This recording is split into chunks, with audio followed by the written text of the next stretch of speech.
नमस्कार दोस्तों, स्वागत है आपका आपके अपने यूट्यूब चैनल मन अप स्टोरीज में। दोस्तों, ये कहानी चल रही है लालची बहू और इसके 5 पार्ट अपलोड हो चुके हैं। दोस्तों, ये छठा पार्ट है। तो चलिए दोस्तों, छठा पार्ट शुरू करने से पहले इस वीक के जो सबसे ज़्यादा कमेंट आए हैं उनके नाम। तो दोस्तों, सबसे ज़्यादा कमेंट आए हैं नवीन गुप्ता जी के, जो कि हमसे कुछ खफा भी हो गए हैं। तो चलिए कोई बात नहीं, चलिए दोस्तों शुरू करते हैं इस पार्ट को।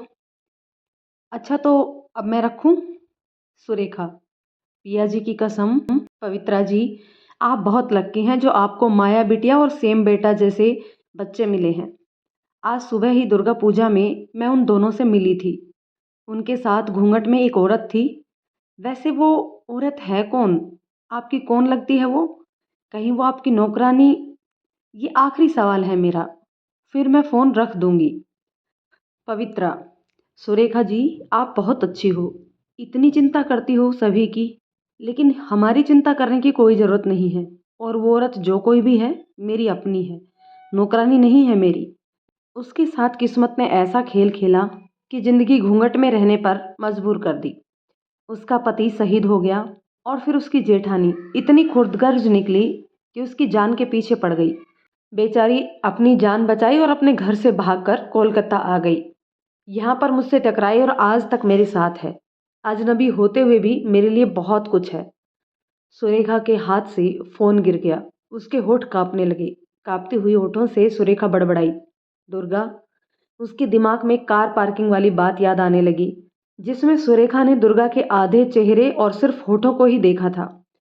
फिर आइसक्रीम वाले के पास हिलते हुए पानी में सुरेखा ने दुर्गा का चेहरा भी देखा था। ये सब याद करते करते सुरेखा अपने माथे को पकड़ ली। माथा पकड़ने के बाद सुरेखा के दिमाग में पवित्रा की कही हुई बात घूमने लगी। उसका पति शहीद हो गया है और फिर उसकी जेठानी इतनी खुर्दगर्ज निकल गई कि उसकी जान के पीछे पड़ गई। बेचारी अपनी जान बचाई और अपने घर से भागकर कोलकाता आ गई। यहाँ पर मुझसे टकराई और आज तक मेरे साथ है। अजनबी होते हुए भी मेरे लिए बहुत कुछ है। ये सब सोचते सोचते सुरेखा अचानक से अपने कमरे में गई और दुर्गा की तस्वीर उठाकर कार पार्किंग वाली बात याद करने लगी कि कैसे सुरेखा ने उस घूंघट वाली का आधा चेहरा देखा था। फिर सुरेखा ने याद किया कि आइसक्रीम वाले के पास उस हिलते हुए पानी में उसका चेहरा देखा था। तस्वीर को देखते हुए सुरेखा ने सोचा, प्रिया की कसम, ये मेरा भ्रम नहीं हो सकता। घूंघट वाली कोई और नहीं, दुर्गा ही है। कार पार्किंग में उसका आधा चेहरा, जो कि बिल्कुल दुर्गा से मिलता है।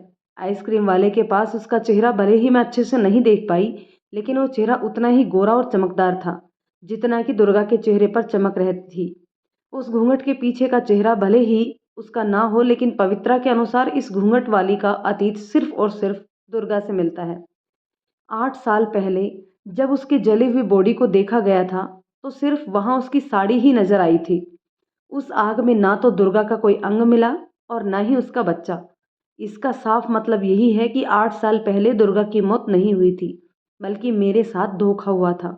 एक पल के लिए सुरेखा गलत हो सकती है, लेकिन सुरेखा का शक कभी गलत नहीं हो सकता। रमेश: आज अपनी देवरानी की तस्वीर देख रही हो? क्या बात है, आखिरकार देवरानी की याद आ ही गई। तो अब बताओ, उसकी बरसी के लिए तैयार हो ना? सुरेखा: पिया जी, हम बरसी तो जरूर करेंगे, लेकिन उसके मरने के बाद। रमेश: क्या मतलब है तुम्हारा? 8 साल पहले तुमने ही बताया था दुर्गा के मरने वाली बात को। तुम्हारे और इंस्पेक्टर आजाद के अलावा किसी ने दुर्गा के अंतिम दर्शन तक नहीं किए। आज तुम बोल रही हो कि उसके मरने के बाद। सुरेखा: पिया जी, आप मेरे शब्दों पर मत जाइए, मेरी भावनाओं को समझने की कोशिश कीजिए। दुर्गा मेरे मन में हमेशा जिंदा है, लेकिन आज हम उसकी बरसी जरूर मनाएंगे। लेकिन इसके लिए मुझे कोलकाता जाना होगा। मैं खुद उसकी बरसी की तैयारी करना चाहती हूँ। रमेश: मुझे बहुत खुशी हो रही है कि तुम खुद अपनी देवरानी के लिए कुछ कर रही हो। अपनी बहन जैसी देवरानी की बरसी की तैयारी अपने हाथों से कर रही हो। इस घर में इतने सालों बाद उसकी बरसी मनाने के लिए तुम अपनी मर्जी से तैयार हो। सुरेखा: खुशी तो मुझे भी हो रही है पिया जी, और आपने सही कहा कि इतने सालों बाद इस घर में दुर्गा की बरसी मनाई जाएगी, क्योंकि मैं अपने वहम को यकीन में बदलने जा रही हूँ। अगर मेरा वहम गलत हुआ तो आज खुशी खुशी दुर्गा की बरसी मनाऊंगी, लेकिन अगर मेरा वहम सच हुआ तो ऐसा इंतजाम करूंगी कि अगले साल दुर्गा की वर्सी जरूर मनाई जाएगी।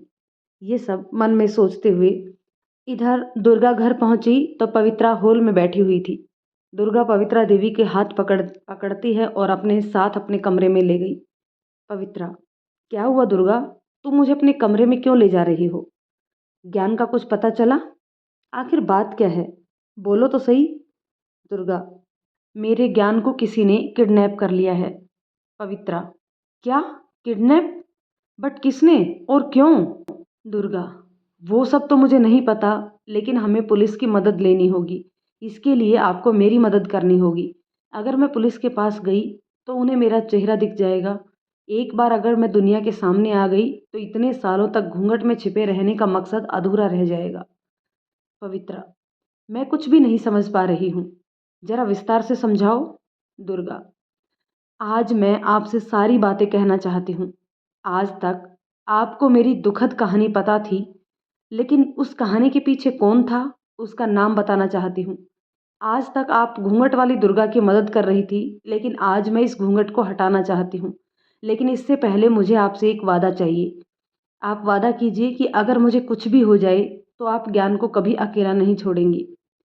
पवित्रा, ठीक है, वादा करती हूँ। ना ही तुम्हें कुछ होगा और ना ही ज्ञान को। ये मेरा वादा है तुमसे। पवित्रा देवी जैसे 8 साल तक तुम्हें अपने साथ रखी, वैसे ही आगे भी तुम्हारा साथ निभाएगी। दुर्गा कमरे का दरवाजा बंद कर देती है और दरवाजा बंद करने के बाद पवित्रा देवी के सामने आई और अपना घूंघट हटाकर खड़ी हो गई। पवित्रा ने जैसे ही दुर्गा को देखा, उसकी आंखें बड़ी बड़ी हो गई, उसका दिमाग गोल गोल घूमने लगा और पवित्रा बोली, तुम वही औरत हो जिसके ऊपर 8 साल पहले लाखों की चोरी का इल्जाम लगा था? दुर्गा पवित्रा के हाथों को पकड़कर सिसकती हुई बोली, हाँ पवित्रा जी, वो अभागिन मैं ही हूँ। और वो औरत जिसकी जेठानी ने इतने गंदे इल्ज़ाम लगाया था। पवित्रा जी, आपको याद है, मैंने आपको बताया था कि मैं अपनी और अपने बच्चे की जान बचाते हुए अपने घर से भाग निकली थी और मैं पुलिस की मदद लेने ही वाली थी कि तभी मुझे पता चला कि मेरे ऊपर लाखों रुपयों और गहनों की चोरी का इल्ज़ाम लगा है। मेरी जेठानी के बारे में आपको सब बता तो दी, लेकिन ये नहीं बता पाई कि मेरी जेठानी मुझे फंसाने के लिए सारी हदें पार कर चुकी थी। पवित्रा दुर्गा के माथे को अपने कंधे पर रख ली और उसके बालों को सहलाते हुए बोली, तुम अपनी जेठानी के बारे में सब कुछ बताई, लेकिन ये क्यों नहीं दुर्गा? दुर्गा, उस वक्त माहौल इतना गंभीर था कि आपको भी मेरी ये बात झूठी ही लग सकती थी। मुझे डर इस बात का था कि कहीं आप मुझे पकड़कर पुलिस को ना दे दो। मैं चाहकर भी घूंघट नहीं हटाती थी, इसी डर के कारण। लेकिन आज ये डर कम पड़ गया पवित्रा जी, अपने बेटे के प्यार में। मुझे बस अपने ज्ञान की सलामती चाहिए। आप चाहो तो मुझे पुलिस के पास भेज दो, लेकिन मेरे ज्ञान को बचा लो। मुझे इतना तो यकीन है कि आप मुझे गलत समझ सकती हैं, लेकिन एक माँ को नहीं। अगर मैं कंप्लेन करने जाऊंगी तो पुलिस ना ही देवरानी की मजबूरी को समझेगी और ना ही एक माँ की ममता को। इसलिए आज आपको जो सही लगे वो कीजिए। आपके फैसले को सुनने से पहले एक बात और बताना चाहती हूँ। आप हमेशा पूछती थी ना कि मेरा परिवार कौन है? कौन है मेरी जेठानी जो इतनी दुष्ट है? मेरी जेठानी कोई और नहीं, सुरेखा देवी है। हाँ पवित्रा जी, वही सुरेखा देवी जिसकी बेटी अपनी माया की क्लास में पढ़ती है। उसकी बेटी का नाम नैना है। पवित्रा की आंखें फिर से बड़ी बड़ी हो गई। दुर्गा, अब आप फैसला सुनाइए पवित्रा जी, क्या आप मुझे पुलिस के पास भेजेंगी? पवित्रा, पुलिस के पास तो भेजूंगी जरूर, लेकिन तुम्हें नहीं, उस सुरेखा देवी को। तुम बिल्कुल भी चिंता मत करो, मैं उसे जेल भेजकर तुम्हारे साथ किए हुए गलत को ठीक कर दूंगी। दुर्गा, आप जो भी करना वो बाद में, अभी ज्ञान को बचाना बहुत ज़रूरी है। इसके लिए आप पुलिस के पास आपको जाना होगा। अगर मैं गई तो पवित्रा, तुम बिल्कुल भी चिंता मत करो। शाम हो गई है, इसलिए तुम घर पर बच्चों के साथ रुको। मैं पुलिस स्टेशन जाती हूँ। अब ज्ञान का सारी जिम्मेदारी मेरी। तुम बिल्कुल भी चिंता मत करना। कुछ देर बाद पवित्रा मेंशन की डोरबेल बजने लगी। दरवाजा खुलने पर सुरेखा देवी अंदर आई और बोली, पवित्रा जी, पवित्रा जी घर पर हैं? माया और सैम आए और बोले, ओह, ओ माय गॉड, नैना की मॉम, सॉरी सुरेखा आंटी, आप यहाँ? सुरेखा, हाँ बेटा, मैं यहाँ। जल्दी से अपनी मॉम को बुलाओ। वैसे अपनी घूंघट वाली मासी को भी ज़रूर बुलाना। सैम, सॉरी आंटी, मॉम तो घर पर नहीं है, लेकिन घूंघट वाली आंटी है। अगर आप कहें तो उन्हें बुलाऊं? माया की तरफ देखते हुए। सुरेखा, हाँ बेटा, असली काम तो तुम्हारी घूंघट वाली आंटी से ही है। जल्दी से बुलाओ उन्हें। माया, आप थोड़ी देर यहाँ हॉल में बैठिए। वो क्या है ना, घूंघट वाली आंटी की तबीयत थोड़ी खराब है, तो हम दोनों को उन्हें पकड़कर लेकर आना पड़ेगा। बस अभी आई। सुरेखा मुस्कुराते हुए बोली, ठीक है बेटा। दोनों बच्चे कमरे में गए और घूंघट में लिपटी हुई औरत को लेकर सुरेखा के सामने खड़े कर दिया। सुरेखा मन में, आज तो तुम्हारी सच्चाई मेरे सामने आकर ही रहेगी दुर्गा। अगर तुम सच में दुर्गा हो तो पिया की कसम, जिंदा नहीं बच पाओगी आज। माया, अच्छा आंटी, आप सुबह स्कूल में इनका चेहरा देखना चाहते थे ना, तो अब देख लीजिए, मुस्कुराते हुए। सैम, हाँ आंटी, हमें बहुत बुरा लगा सुबह जब आप हमारी घूंघट वाली आंटी का चेहरा नहीं देख पाए। सुरेखा, तुमने तो हमारी मन की बात छीन ली बेटा। उठाओ घूंघट अपनी आंटी का। दोनों बच्चों ने घूंघट हटा दिया और सुरेखा की आंखें बड़ी हो गई। जहां ज्ञान किडनैप था, वहां एक आदमी आया और अपने दो तीन साथियों से बोला, जल्दी जल्दी सभी बच्चों को गाड़ी में ला दो। आज की रात इन सब को यहाँ से हटाना पड़ेगा। हमारी खबर पुलिस को लग गई है, जल्दी करो। ज्ञान, लेकिन मेरे पापा मुझसे कब मिलने आएंगे? वो आदमी चिल्लाकर बोला, चुप, एकदम चुप। अभी शांति से बैठे रहो, वरना ऐसा तमाचा मिलेगा कि बैठने लायक भी नहीं रहोगे। कोई पापा वापा से नहीं मिलने वाले हो तुम लोग। तुम सबको बेचा जाएगा, बेचा, समझे? अब शांति से गाड़ी में बैठो सबके सब। सभी गुंडे मिलकर सभी बच्चों को उठा उठाकर गाड़ी में बिठाने लगे।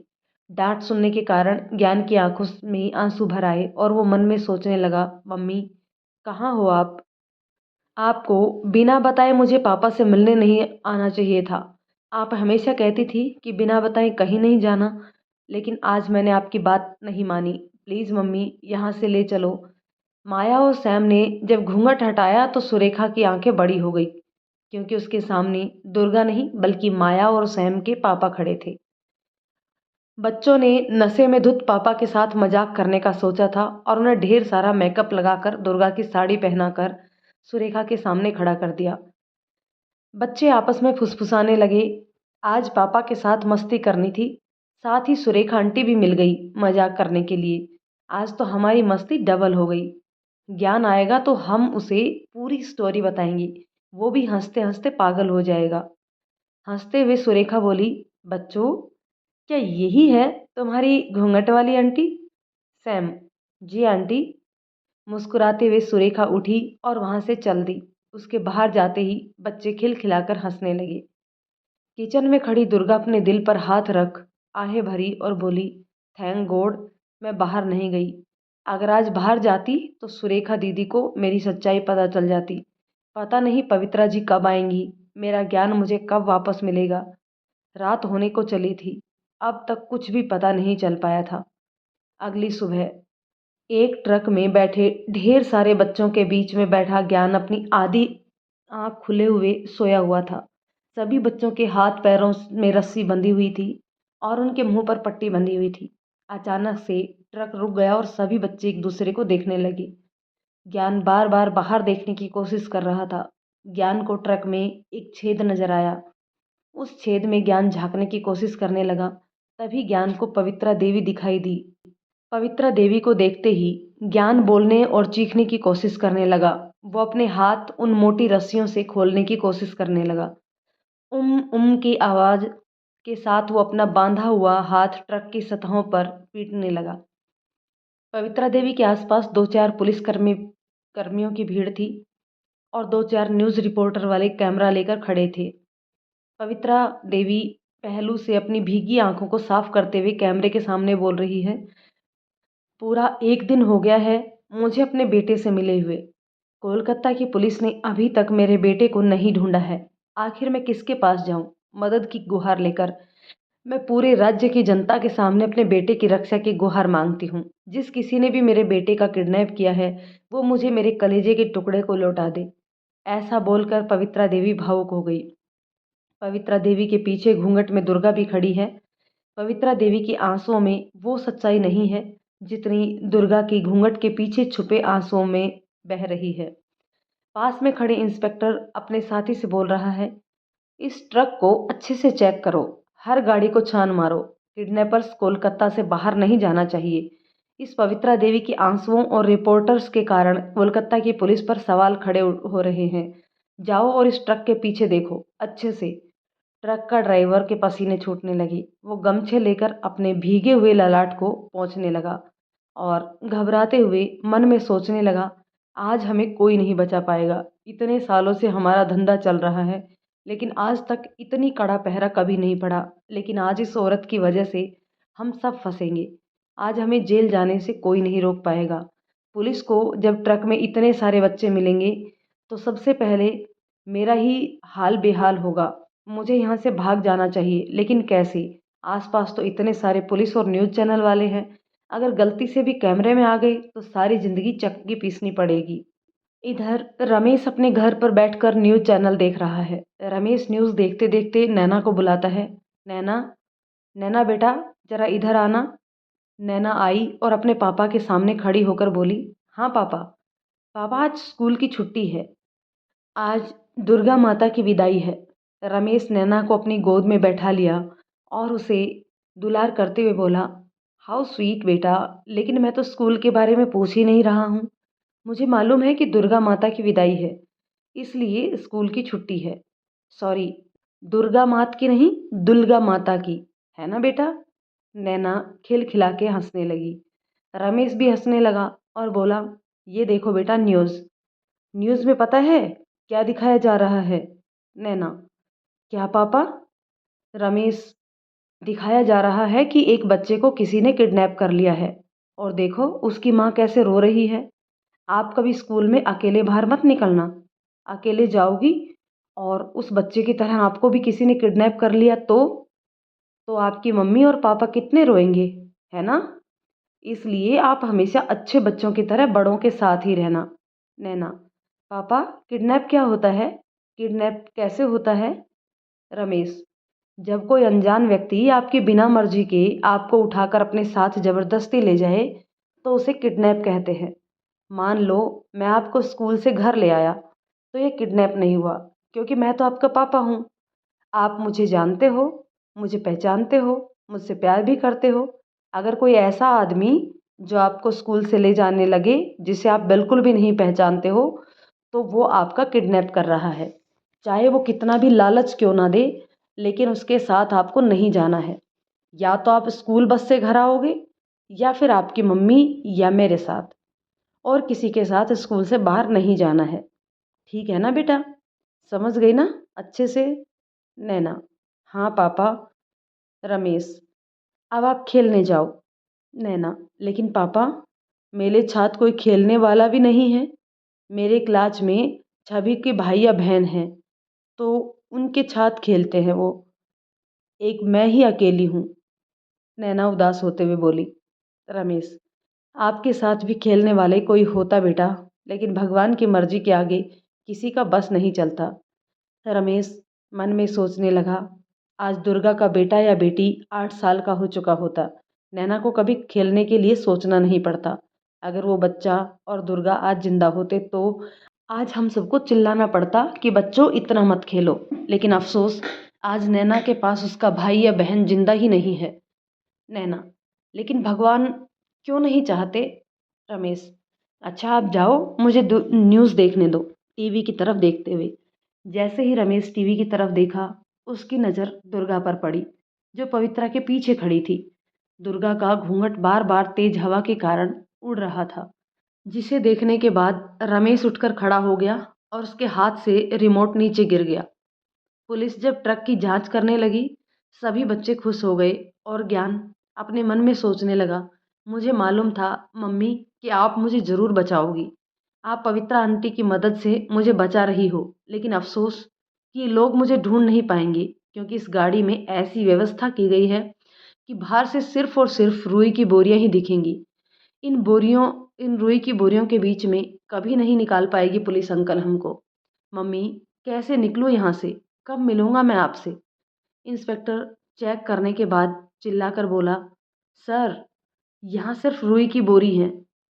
मेन इंस्पेक्टर, ठीक है, जाने दो इस ट्रक को। जाने दो इस ट्रक को सुनने के बाद ज्ञान की आंखों से आंसू निकलने लगे। जैसे जैसे ट्रक आगे बढ़ रहा था, वैसे वैसे ज्ञान बहुत ही विलक विलक कर रो रहा था। उस छेद में से दुर्गा को देखने के बाद ज्ञान रोते हुए अपने मन में चिल्लाया, मम्मी।